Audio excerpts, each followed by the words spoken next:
راہ زندگی زندگی کے نشیب و فراز میں محبت کے احساس سے تازہ دم ہونے کے لیے پروگرام سنیے راہ زندگی۔ آپ ہی کے اپنے پروگرام راہ زندگی کے ساتھ میں ہوں عادل مشتاق اور میں ہوں عظمیٰ یونس۔ ہماری طرف سے آپ سبھی کو بہت بہت سلام قبول ہو۔ تو کہیے جناب، کیسے گزر رہے ہیں دن آپ کے؟ امید کرتے ہیں کہ سخت گرمی کے موسم میں آپ کچھ نہ کچھ تو اچھا کر رہے ہوں گے، اور اچھا کرنے سے مراد عظمیٰ میری یہ ہے کہ اپنا خیال رکھ رہے ہوں گے کھانے پینے میں، اسی طور پر لباس میں، اور خاص طور پر ان چیزوں میں جو گرمی کی شدت سے آپ کو یا مجھے محفوظ رکھ سکتی ہیں۔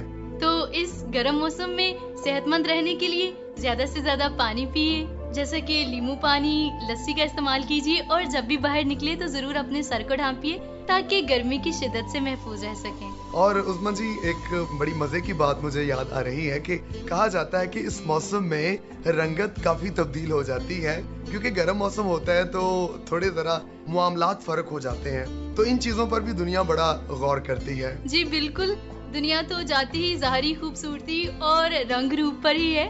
جو چیز اچھی دکھائی دیتی ہے، ہم نے اگر انتخاب کرنا ہو تو ہم ہمیشہ اسے ہی چنتے ہیں، لیکن جتنی محنت ہم باہر سے خود کو سنوارنے اور خوبصورت بنانے میں کرتے ہیں، اگر اتنی ہی محنت ہم اپنی باطنی شخصیت کو سنوارنے کے لیے کریں تو پھر تو کمال ہی ہو جائے، ہم اندر اور باہر دونوں طرف سے خوبصورت دکھائی دیں گے۔ تو خدا کرے ایسا ہو جائے، آمین۔ تو ابھی آگے بڑھنا ہے، اور ایک ایسا سیگمنٹ ہے جناب ابھی جو ہمیں واقعی اندر سے نکھارتا ہے، یعنی خداوند تعالیٰ کا کلام۔ تو آئیے مل کر پھر سنتے ہیں اور برکت پاتے ہیں۔ میں اپنی آواز بلند کر کے خداوند سے فریاد کرتا ہوں، میں اپنی ہی آواز سے خدا سے منت کرتا ہوں، میں اس کے حضور فریاد کرتا ہوں، میں اپنا دکھ اس کے حضور بیان کرتا ہوں۔ جب مجھ میں میری جان نڈھال تھی تو تو میری راہ سے واقف تھا، جس راہ پہ میں چلتا ہوں اس میں انہوں نے میرے لیے پھندا لگایا ہے۔ دہنی طرف نگاہ کر اور دیکھ، مجھے کوئی نہیں پہچانتا، میرے لیے کہیں پناہ نہ رہی، کسی کو میری جان کی فکر نہیں۔ اے خداوند، میں نے تجھ سے فریاد کی، میں نے کہا تو میری پناہ ہے، اور زندوں کی زمین میں میرا بخرا۔ تو بہت ہی خوبصورت بات سیکھی آج کی تلاوت میں ہم نے کہ جب بھی پریشان ہوتے ہیں، فکر مند ہوتے ہیں، تو خدا کی حضوری میں جاتے ہیں تو وہ ہمیں خوشی سے سرشار کر دیتا ہے اور ہمیں تازہ دم اور بحال کر دیتا ہے۔ بے شک، اور جب ہمیں وہ تازہ دم کرتا ہے، بحال کرتا ہے، تو پھر اس کی شکر گزاری بھی ہم پر واجب ہو جاتی ہے۔ تو بڑی بحالی کی بات ہے، جب ہم اس کا شکر کرتے ہیں تو ہم ایک طرح سے تازہ دم ہو جاتے ہیں۔ تو جن لوگوں نے ہمیں خط لکھے ہیں، ہمیں پیغام بھیجے ہیں، ان کے میسج پڑھ کر ان کا شکریہ ادا کرنا بھی ہمیں بہت اچھا لگتا ہے۔ تو کیوں نہ عظمیٰ جی ہم ان دوستوں کے میسیجز کو شامل کر لیں، پیغامات کو شامل کر لیں، لیکن میں چاہتا ہوں کہ ہم اس سے پہلے سبھی دوستوں کو ایک دفعہ پروگرام کا پتہ اور فون نمبر وغیرہ بھی بتا دیں۔ جی بالکل، آپ سب ساتھی جو ہمیں لکھتے ہیں، آپ کا تو بہت شکریہ، لیکن جو سنتے ہیں اور لکھتے نہیں ہیں، ہم آپ سے یہ کہنا چاہیں گے کہ آپ بھی ضرور لکھیے گا، اور خط لکھنے کے لیے ہمارا پتہ ہے پروگرام راہ زندگی، پی او باکس نمبر 117، فیصل آباد۔ اور اسی کے ساتھ جناب فون کال یا ایس ایم ایس کے لیے نمبر ہے 0333 4825 963، اور اس کے علاوہ آپ ہمیں فیس بک آئی ڈی جو کہ ہے PCRM فیصل آباد، اس پہ بھی آپ ہمیں جوائن کر سکتے ہیں۔ اور پاکستان کرسچن ریکارڈنگ منسٹریز کے نام سے یوٹیوب چینل بھی ہے، آپ اس چینل پہ موجود تمام تر ویڈیوز کو دیکھیے گا، انہیں لائک کیجیے گا اور سبسکرائب کرنا بالکل نہ بھولیے گا۔ تو امید کرتے ہیں کہ جناب آپ ہماری اس درخواست کو ضرور قبول کرتے ہوئے اپنا ہاتھ